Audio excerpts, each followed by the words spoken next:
Melissa McLean here. Today, we are going to do a deeper dive into the hiring process. For the next few videos, I'm going to talk in more detail about some of the steps that we can take in hiring. Today's video is going to focus on where can I find clinicians? The first place is Indeed. I briefly mentioned this in a previous video about hiring, but Indeed is a platform where you're able to post your job for free. Now, you can also pay to have your job sponsored, which will help to get it viewed by more applicants.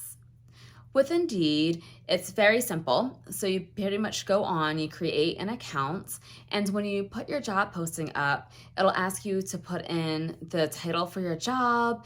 You want to make sure that you have a catchy headline that really captures who you're looking for, because that will really help to cut down on the time of weeding through applicants that may not fit. Because if you've said specifically who you're looking for, then most likely you will have those people applying. Now, you are most likely always going to have people who apply who don't really fit the job description, but this will increase your chances of having the right people that you're looking for.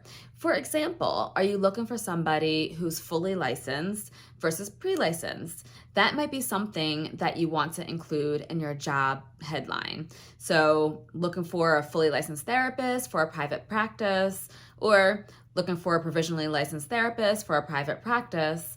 And then, of course, when you're in your posting itself, in the description of the job, you can specify in detail who you're looking for. Typically, you may want to start off with, just a little blurb about your practice. What is your practice? Who are you? What is the culture of the practice? So that potential candidates are able to see if they can fit into that practice, if they see themselves there, even before applying. Because sometimes you have people who will end up weeding themselves out if they know they may not be a good fit. Initially, having that description of your practice can be very helpful to a potential candidate. You also want to have a description of the job itself. What exactly are you expecting that candidate to do? What are the responsibilities of that job that you're expecting that person to do?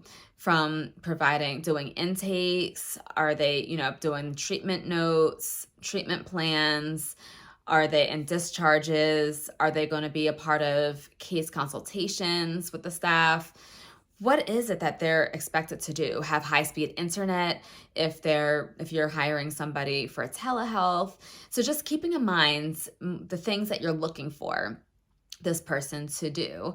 So again, you can help that potential candidate know from the start, what are you expecting from them? You also need to make sure that you have the requirements down that you're looking for. Again, you want to outline that you want to make sure that they have their master's, that they're fully licensed, if that is what you're looking for, that they're fully licensed. You may want them to have a certain number of years experience. You may want them to work a minimum of 2 evenings per week. So you want to make sure that you have all of these listed down. So these are some things to keep in mind as we continue to go through the different ways to get candidates. Another way besides Indeed, which for myself, personal experience, I have pretty much used that to build my practice to where it is now, between that and the next thing that I'm going to talk about. Next, I want to talk about referrals. Once you start actually building your group practice, you may get referrals from your current employees. We've seen a lot of that, to where you have employees who are happy at your practice because, of course, you've developed a great culture to work in. And so they may know other therapists who are looking to join a private practice, and then they say, hey, listen, I'm working for this great private practice. Let me find out if they're hiring. Or if they already know that you're hiring, then they can say, hey, we're hiring at the private practice that I'm working at. Why don't you submit your resume? Or better yet, they may tell you and go to you and say, hey, I have somebody that might be a good fit for the practice. Those are one of the best people to bring on and to interview because you already know the work that the current person at your practice does. And if they're vouching for them, you have a reliable reference already when you're doing reference checks. So that is another great way to get employees by referrals. So make sure that when you have at least one employee already and you are hiring, to let your employees know that you're hiring, because word of mouth goes a long way. The next thing that I want to talk about is other places. So try to get visible with your job posting. You can look for local groups that maybe you hang out in a therapist group, for example, a local therapist group. Create some job postings, reach out, let people know that you're hiring, because sometimes in those local therapist groups, there may be therapists that are looking to join a group practice, but they would have no idea unless you say something. So connect with other people and other places so that they know that who you are and know that you're hiring. So you can post in different social groups that you may be in. Of course, you need to make sure that you follow the group guidelines because you do not want to overstep in any way. So if you're allowed to share that you're hiring, that is another fantastic way to be able to bring on another employee.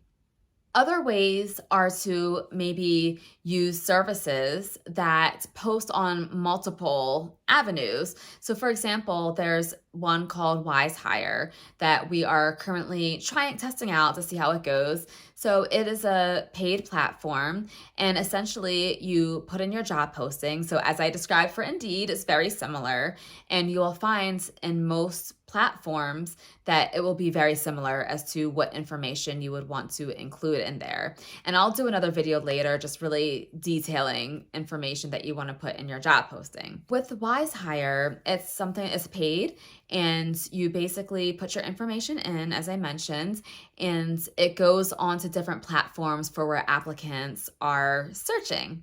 The thing that I like about WiseHire is that it actually integrates with our payroll system, which is wonderful because then as we're bringing on people, we'll already have their information so we don't have to do double work. So that's something else that you can look into. If you have a payroll system that can be synced with a job posting or a job search, bringing on new applicants and hiring, then that would be great because you're cutting down on some extra work that you may have to do. Those are 3 ways that you can go about bringing on new people.